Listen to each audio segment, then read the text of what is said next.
حضرت ایوب علیہ السلام کا بیان اسلامی اتہاس میں ایک بہت ہی مہتوپورن اور پریرنادائک کہانی ہے۔ حضرت ایوب علیہ السلام کو ان کی سہنشیلتا، دھیر اور اللہ پر اٹوٹ وشواس کے لیے جانا جاتا ہے۔ ان کا قصہ قرآن اور حدیث میں اللیکھت ہے اور یہ ایک سیکھ دیتا ہے کہ مشکل حالات میں بھی اللہ کی رجا اور یقین کو کیسے بنائے رکھا جاتا ہے۔ حضرت ایوب علیہ السلام کی کہانی۔ حضرت ایوب علیہ السلام ایک نیک اور امیر انسان تھے۔ ان کے پاس بڑی سمپتی، بہت سے بچے اور ایک خوشحال پریوار تھا۔ وہ اللہ کی عبادت میں ہمیشہ مشغول رہتے تھے اور غریبوں اور ضرورت مندوں کی مدد کیا کرتے تھے۔ اللہ نے انہیں دولت اور دعاؤں سے نوازا تھا اور وہ اس پر کبھی گھمنڈ نہیں کرتے تھے۔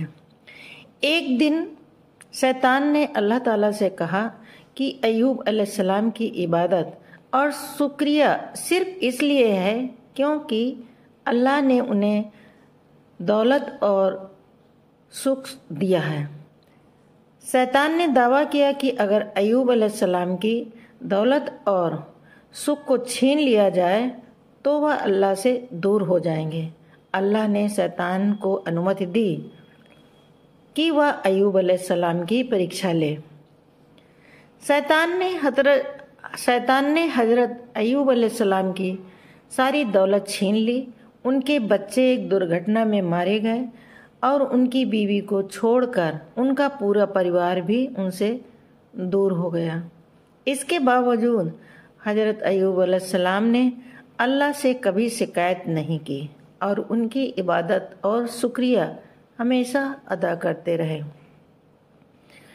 اس کے بعد حضرت ایوب علیہ السلام کو ایک گمبھیر بیماری نے گھیر لیا۔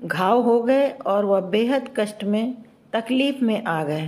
ان کے گاؤں کے لوگ بھی ان کو چھوڑ کر چلے گئے، لیکن ان کی پتنی نے ان کا ساتھ کبھی نہیں چھوڑا۔ حضرت ایوب علیہ السلام نے صبر کیا اور اللہ سے رحمت اور معافی کی دعا کرتے رہے۔ جب ایوب علیہ السلام کی تکلیفیں اپنی چرم پر پہنچی تو انہوں نے اللہ سے دعا کیا، اے اللہ، مجھے تکلیف پہنچ رہی ہے اور تو سب سے بڑھ کر رحم کرنے والا ہے۔ اللہ نے ان کی دعا قبول کی اور انہیں ٹھیک کر دیا۔ ان کی دولت اور پریوار انہیں واپس کر دیے اور وہ پھر سے سوستھ اور خوشی خوشی رہنے لگے۔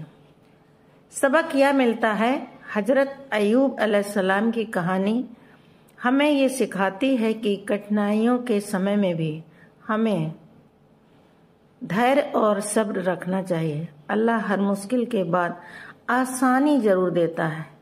ان کا یہ قصہ ہمیں وشواس اور سہنشیلتا کا ادھارن پرستت کرتا ہے۔ حضرت ایوب علیہ السلام کی پریکشا اور ان کے دھیر کی وجہ سے انہیں اسلامی پرمپرا میں ایک وشیش استھان پراپت ہے اور ان کا جیون مسلمانوں کے لیے پریرنا ہے۔